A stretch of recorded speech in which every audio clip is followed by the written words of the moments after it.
I was thinking about having you turn that in tomorrow, but there's all these people on this band trip, so what we'll do is we'll let you turn it in next Tuesday instead of tomorrow, if you want to. So if you look at the convergence criteria for a telescoping series on the sheet, it looks something like this. The series is defined as b sub n minus b sub n plus 1.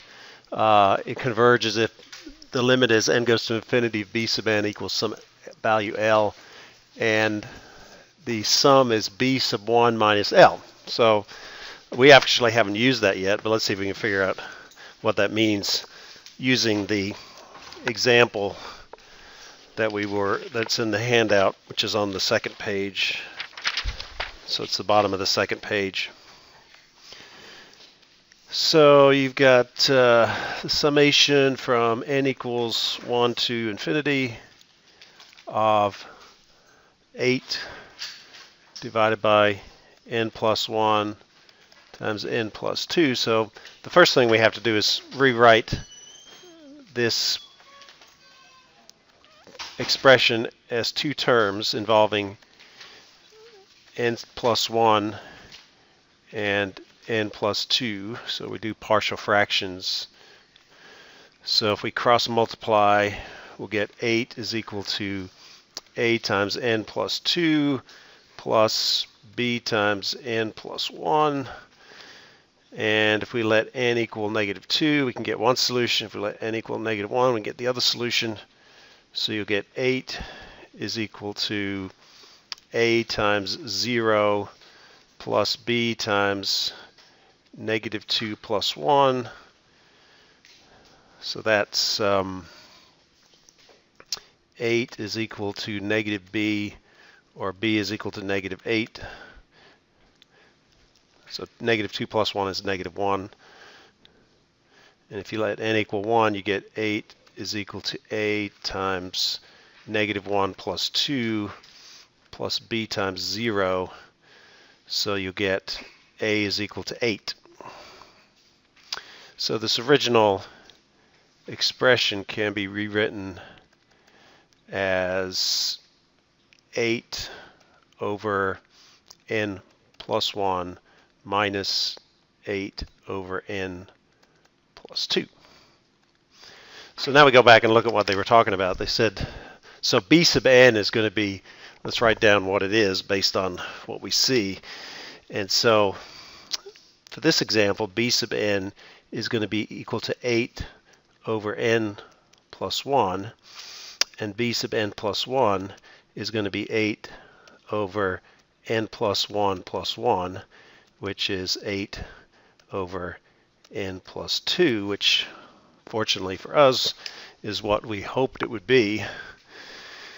So I took b sub n, plugged in n plus 1 in for n, and I got that, which was the second part. So now that we know what those are, we can take the limit of b sub n as n goes to infinity. And so here, if we take the limit as b sub n as n goes to infinity, it equals 8 over infinity, right, plus 1, which is 0. So it does equal L. L is 0, and the sum is just going to be b sub 1. So we take n equals 1 and plug it into our equation here for b sub n, and we would get 8 over 1 plus 1. Woo, trip there. So this second part right here, there's two things. B sub 1 is going to be 8 over 1 plus 1 minus L, which is 0. So that's going to be 4. Okay. Now, before we did it a little bit more. Actually, we ought to go back to the section we did the previous examples and see whether this formula works as well as the convergence criteria. So I think I'll do that, but I'll wait till you get that copied down. So the answer is it converges. So you still need to write it out. So you can use that as your basis. You'd say since the original series after using partial fractions is a telescoping series, and b sub n is 8 over n plus 1. The limit as n goes to infinity of b sub n equals 0. Therefore, the series converges according to the convergence criteria for the telescoping series, and also the sum is equal to 4. Something along those lines. But I'm going to let you write that out. But that's the background behind that particular example.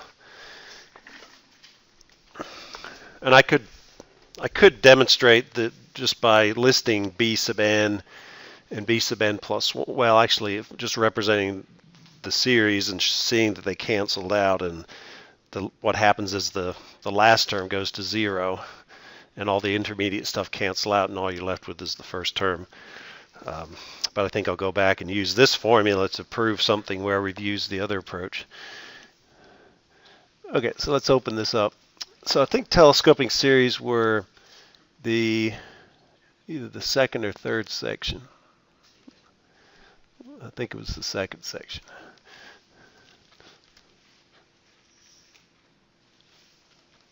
Let's see. Infinite series, geometric series,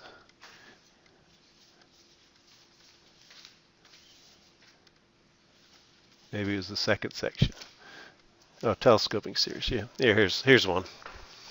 So when we did this problem, we got well, let me, somewhere here, I guess I'll scroll down. Oh, it's right here. So we have, actually it almost looks like, I guess you'd have to switch those maybe a little bit, and you'd have to define your series a little bit differently, I think. So maybe this one's not quite as clear cut. Let's see if we can figure it out.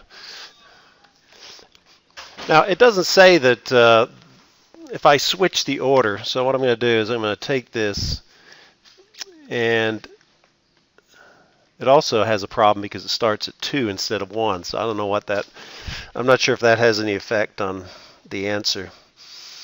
So, well, let's give it a try. So if you have negative 1/2 times 1 over n minus, wait a second.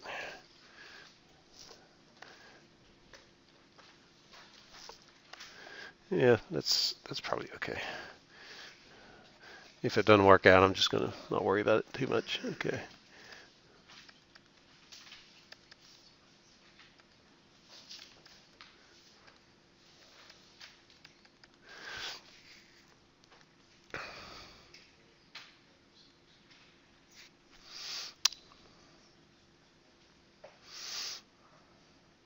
What I'm trying to do is I'm trying to think of a way to describe this as b sub n, and it would be if I just add 1 to n, it'll cancel out, so it's not going to work. So that's why I think it's something like so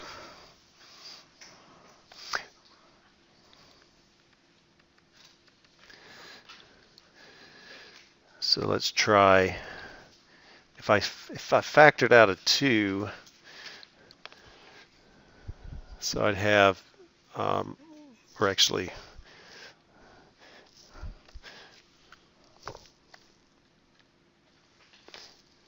instead of writing it like that, if I wrote it as 1 over 2n minus 2, and the other one would be 1 over 2n plus 2.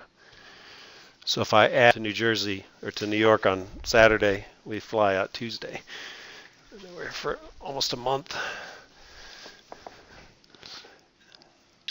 Okay, so we're going to get to the next section.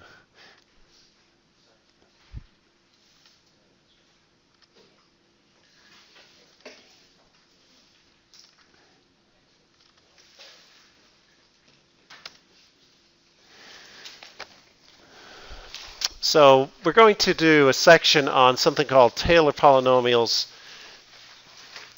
And these actually are, they are finite series, but ultimately we can make them infinite series to get an exact answer. Section 8 will talk about convergence. So we're going to use these tests that we've been spending a lot of time on to look at the convergence of these Taylor polynomials.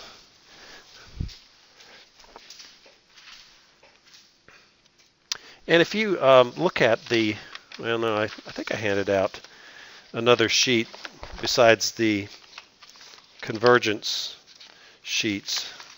Yeah, that was the other one. This list of power series for elementary functions.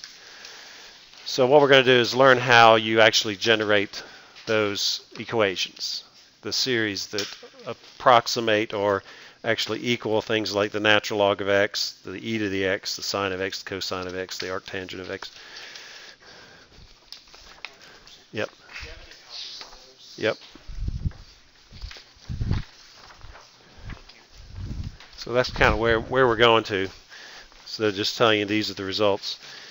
So we're going to look at this example of e to the x. How do you approximate e to the x using polynomials? So the whole idea is that we want to match the value of the function at some x value. In this case, usually the x value is 0. That just makes the most sense, but it's not limited to 0. You could center these approximations around any x value. But we're going to do it around x equals 0. So you want to match the function's value. You want to match the function's first derivative, the function's second derivative, the function's third derivative. And we'll find out as you come up with a polynomial that creates all those matches that the approximation will become closer and closer to the exact path or the exact function of e to the x. So let's just remember what e to the x looks like as far as the function is concerned. Hopefully you remember what that looks like.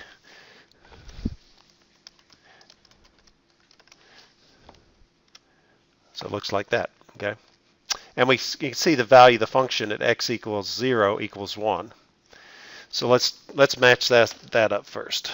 So what we want to do is we want the polynomial at 0 to be equal to e to the 0. And e to the 0 is 1. So our simplest approximation for this e to the x as a polynomial is going to be p of x equals 1. So let's plot that.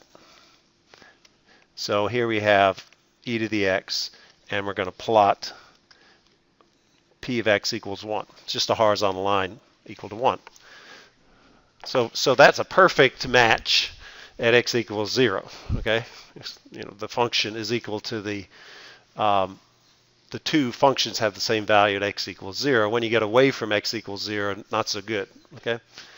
So the next thing you would want to do is you'd want to say, okay, let's think of a polynomial that matches both the value of the function and the derivative. So the next step is we want p of 0 equal to e of 0, so the same thing. And we want p prime of 0 to equal e, the derivative with respect to x. So what we want to do is we want to take the derivative of the function and evaluate it at 0. So if you take the derivative of e to the x, you get e to the x. So that's the derivative. And then you evaluate that at 0. So e to the 0 is 1. So what that says is the value of the function e to the x at x equals 0 is 1. And the slope of e to the x, at x equals 0 is also 1. So what polynomial has those two characteristics? So that's going to be p of x is equal to x plus 1. Because you can see that if I plug 0 in here for the polynomial, I'll have 0 plus 1, which is 1, which matches what I need. And if I take the derivative of p of x, so I'm going to take the derivative of the polynomial that's approximating it, p prime of x is equal to 1, which matches what the derivative of the value of the derivative of e to the x at x equals 0. So let's plot that now. So we're going to plot p of x equals x plus 1. So we'll take x plus 1. Okay. So now the blue curve still matches the red curve at x equals 0. But you can see that now the slope, if I zoom in on that, if I zoom in here, if I go far enough, they're going to match up really close. So very close to the x equals 0. The blue curve and the red curve are really good. But then again, the further you go away from x equals 0, the worse it matches. But at least it matches the slope. Okay, so then you say, well, what's the polynomial that matches the value of the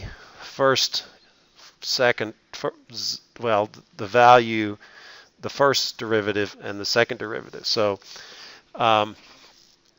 what we could do is we could take the second derivative of e to the x.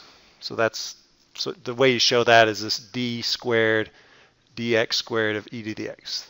That's a way of representing the second derivative.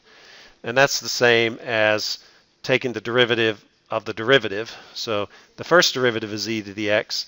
So the second derivative of e to the x is e to the x. And you can see that the millionth derivative of e to the x is e to the x. It doesn't, because the exponent is just x, it just keeps going on and on and on, which is kind of a cool thing about e to the x.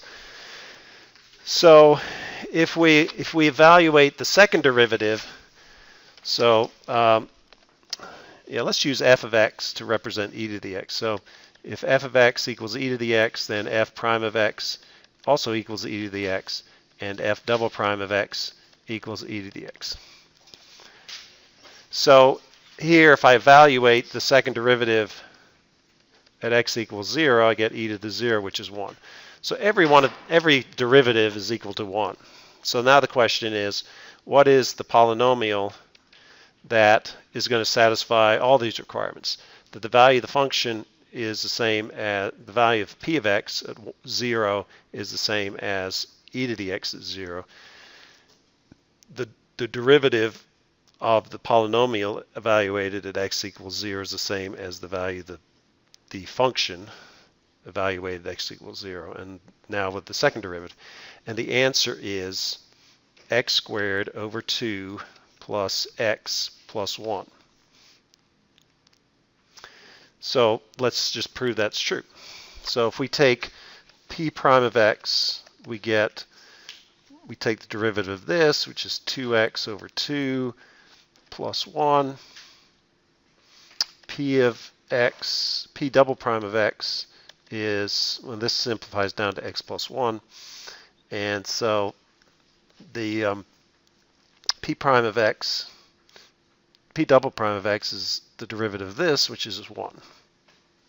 So if I evaluate p of x at 0, I'll get 0 squared over 2 plus 0 plus 1, which is 1. And if I do p prime of 0, I'll get 0 plus 1 from here, which is 1. And I get p double prime of 0 equals 1, because that's all I have. So you see my function p of x squared over 2 plus x plus 1, satisfies that it matches e to the x at 0, both first, the value of the function, the value of the first derivative, the value of the second derivative. So let's add that extra term on there and onto our graph and see if it gets any better. It does. Okay, so instead of having just x plus 1, I'm going to have x squared divided by 2 plus x plus 1. Okay, so that's the polynomial. It's a polynomial. And again, you can see now that the blue curve is starting to look even better as far as the matching between the e to the x and the polynomial. Around x equals 0, it's looking really good. So you might, you can use inductive reasoning here. You could go through the same process, but you can kind of see what's happening. The next term should be what? What do you think the next term would be? So I'm dividing by, you might say 3. That'd be wrong. So it's close, but not right, quite right. So let's say we wanted to match the third derivative. So we'll keep the other two terms. We have x squared over 2 plus x plus 1. So we're going to have x cubed over something. Anybody have any idea? So every time we take the derivative, so notice if I take the third derivative, the 3 terms on the right-hand side drop out, because you'll drop 1 out when you take the first derivative. You'll drop x out when you take the second derivative. You drop out x squared when you keep taking the subsequent derivatives. So if you take x cubed, take the derivative of that, you get 3x squared. If you take the derivative of that, you get 6x. So it's not divide by 2, it's divide by 6.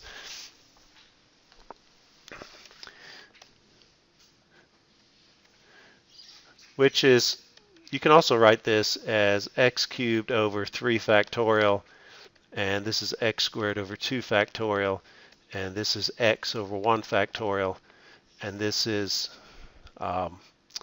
just 1. I guess it'd be x to the 0 divided by 0 factorial. So let me put that in there. So it actually does work. X to the 0 divided by 0 factorial. So now you can kind of guess the next term. It's going to be x to the 4th divided by 4 factorial and x to the 5th divided by 5 factorial. And it's all because what you're doing is you're trying to match all of the derivatives of the polynomial approximation to the function that we're trying to approximate at x equals 0. So what I'm going to do now is I'm just going to start adding these terms to our graph and see if it keeps getting better and better. So actually, I'm going to add them to the end here because I don't want to keep having to insert them. So we'll have x cubed divided by 3 factorial. Graph. Oh, that's looking better too. Let's keep going. Plus x to the 4th divided by 4 factorial. Yep. Especially on the positive side, it's getting even better. Plus x to the 5th divided by 5 factorial.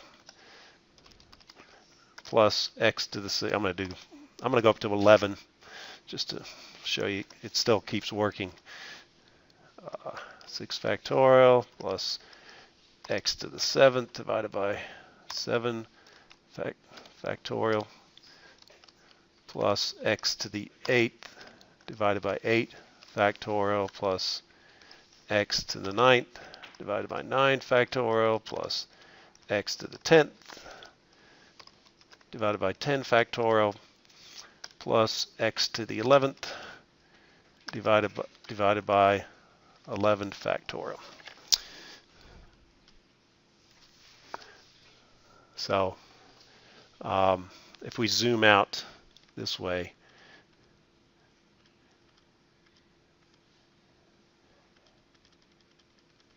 what I'm trying to do is show you how, at least on the positive side, I'm just starting to see a difference here.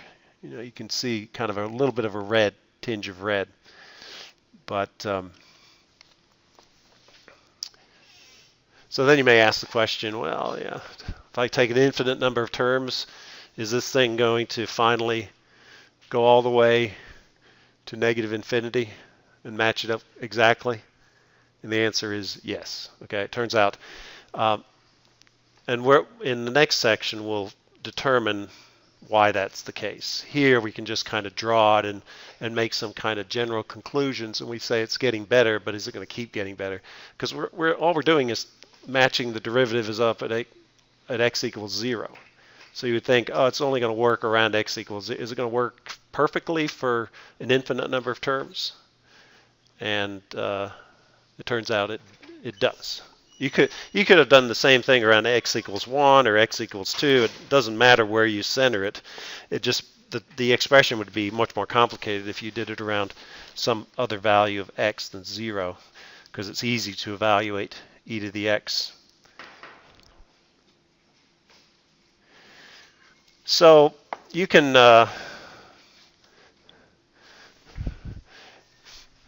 do what we did for any function, really. So what this Taylor series says is that, and I guess really I'm gonna actually put this as p of x instead of f of x. So if you have some function that you are trying to approximate as a polynomial with a finite number of terms, you can apply this procedure. What we did is when we did e to the x, it was a Maclaurin series. Maclaurin series are centered around x equals 0. The Taylor series is evaluated around any value of x. So this is not just, doesn't apply just for e to the x. It applies for the sine of x, the cosine of x, any function that you can take derivatives of. And you can see they all, because they're polynomials, they all have this pattern of being divided by n factorial. And the other thing you can notice is that this kind of looks like the nth term of a series. It's x to the n over n factorial. This thing we could evaluate. So it's kind of looking like something we might be able to write as a series instead of, well, what they're doing here in this section is they're doing finite series. So they're saying let's take n terms, and then what you have is you have this remainder r sub n of x, which is the error between the exact value and the approximation of the value. Now, if you let n go to infinity, then r sub n goes to 0 because it keeps getting smaller as you add terms. The error between the exact value of the function and the polynomial approximation gets smaller and smaller. So what I'm going to do is I'm going to just demonstrate how you would come up with the Maclaurin series for the sine using this formula. And I know people are probably still writing this down, but I'm going to go ahead and so let's let f of x equal the sine of x. And you can see what I need is so many derivatives. Let's make n equal 6. So we're going to have 6 terms. So we need 6 derivatives. Well, we need 5 derivatives because the first term is just the value of the function. So let's do the derivatives here. So if the sine of x, if f of x is the sine of x, f prime is the cosine of x, f double prime is derivative of the cosine is negative the sine, f triple prime of x is negative the cosine of x. The fourth derivative, we use kind of like Roman numerals. x4 is going to be the sine of x. That's because the derivative of the cosine is negative the sine, so the negatives cancel out and you come back again. And you can see now it's going to just keep repeating itself because I'm starting back over again. So I'm going to get the cosine. The sixth derivative is negative the sine. The seventh, well, I don't need the seventh derivative, but let me just put it in here. Negative the cosine. Okay, so those are the derivatives. And again, I can do this easily because the argument is just x. If you had 2x or half x, you'd have to keep putting that factor in. You know, you'd have to use the chain rule, but in this case, we don't have to. So those are the derivatives. So what we're looking for in this Maclaurin series is to evaluate the function and its derivatives at x equals 0. So now we'll just have a column here. Let me move this out of the way. So we're going to evaluate f of 0, f prime of 0, f double prime of 0, etc., etc., etc. F triple prime 0, f. That's 4. Did I get carried away here? Triple prime, 4 primes, 5 primes, 6 primes. That's IV.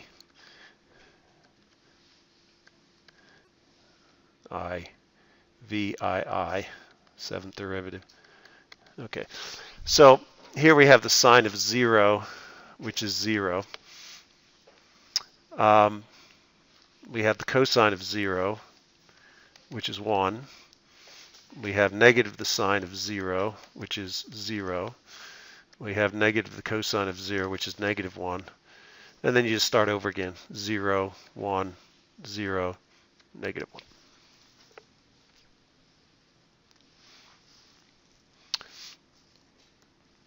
So if I plug those in here, my polynomial approximation for the sine of x at around x equals 0 is going to be f of 0, which is 0. So that's that term, plus f prime of 0, which is 1, times x, plus f double prime of 0, which is 0, times x squared over 2 factorial, plus f triple prime of 0, which is negative 1, times x cubed over 3 factorial.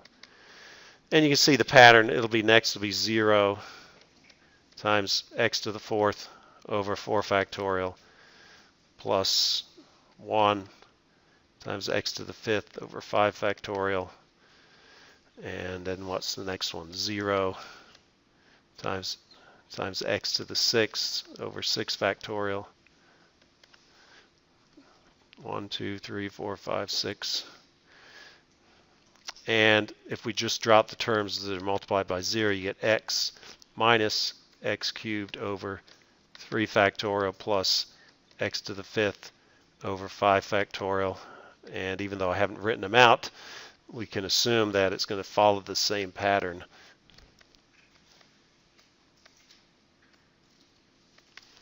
And we get that. And plus some remainder. If we only take 1, 2, 3, 4, 5 terms. Yeah, the question is, do I count the 0 parts as terms? That's a good question. We'll just assume that these are 5 terms. 1, 2, 3, 4, 5. So when you add these together, you're going to get some approximation. It's going to depend upon x. At x equals 0, you get the perfect answer. You know, the sine of 0 is 0. If I plug in 0 into this polynomial, I get 0 matches exactly. The further away from 0 I go, the bigger the remainder's going to be. But it turns out that the remainder, because this is an alternating series, notice the plus minus stuff. In contrast to the exponent, the one we looked at just a minute ago wasn't an alternating series. It was just a non-alternating series. Okay, but this is an alternating series,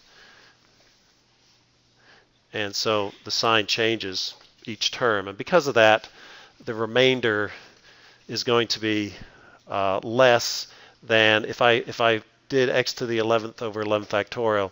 The remainder would be less than that term, because of the fact you go plus minus, and when you're adding the terms together. So if you calculate the remainder, the next term is going to subtract from that, but it's going to be smaller. So it gives you a bound on how much error you have by looking at that nth term of the Maclaurin series.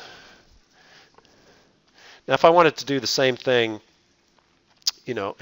using a Taylor series for the same situation, so let me show you how that would work. So we're still going to use f of x as the sine of x. But if I wanted to do around x equals something other than 0, let's say x equals 0.5,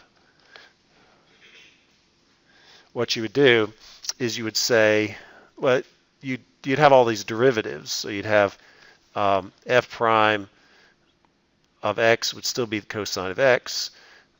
You would evaluate the function at 0.5.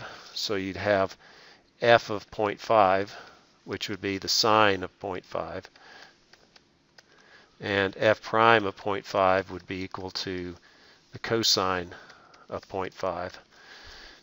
And you just do the same thing. Whatever these numbers are, this would be minus the sine of x. So you'd have f double prime of 0.5. So you evaluate the derivative at the value of x. And then when you make up your Taylor series, it would be equal to the sine of 0.5. So it's f of c. C in this case is x.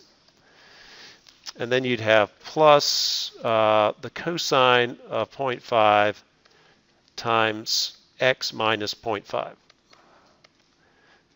I'll do one more term. Then you'd have f double prime of c, which would be negative the sine of 0.5 times x minus 0.5 squared over 2 factorial. And you keep repeating that. Obviously, this one's much more complicated than the previous one because you could eliminate every other term, and the sine of cosine of 0 are either 1 or 0. So, this most of the time we do Maclaurin series just because it's simpler to evaluate the derivatives. But you could, if you did this and you probably would get a better answer at x equals 0.5. This approximation is going to work better at close to the value that you use to do the series around. If you do an infinite number of terms with this one and an infinite number of terms doing that one, they'll both come out to be the exact answer at any point in space in x. And if you look at this handout I gave you, and we look at what they have written down for the sine of x, what they have is the sine of x equals x minus x cubed over 3 factorial plus x to the 5th over 5 factorial minus x to the 7th over 7 factorial plus x to the 9th over 9 factorial, and then it goes minus ... plus -1 to the n times x to the 2n divided by 2n factorial. That's not the right one. I read the wrong one. I was like, that didn't work out. I was reading the cosine. I got on the wrong line here. So it's x to the 2n plus 1 divided by 2n times 2n plus 1 factorial. So if I start at n equals 0, where is my equation? I've lost it. Oh, here it is. So if I start at n equals 1 or n equals 0, I get this term. Because you get -1 to the 0, which is 1. You get x to the 2n plus 1, 2n plus, if n is 0, you get 0 plus 1, so you get x to the first power. And if you let n equals 0, you get 1 factorial, which is 1. And then you could do n equals 2 would give you that. 2 times 1 plus 1 is 3. -1 to the second power is actually the first power, n equals 1.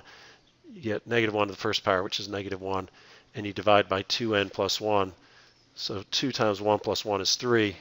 So you get 3 factorial. So that's the way of writing out that particular series in terms of an equation. And what we're going to do maybe next time, maybe on Monday, is we're going to look at this not as written out in this form, but as written out in a form like a series that we've done up to this point.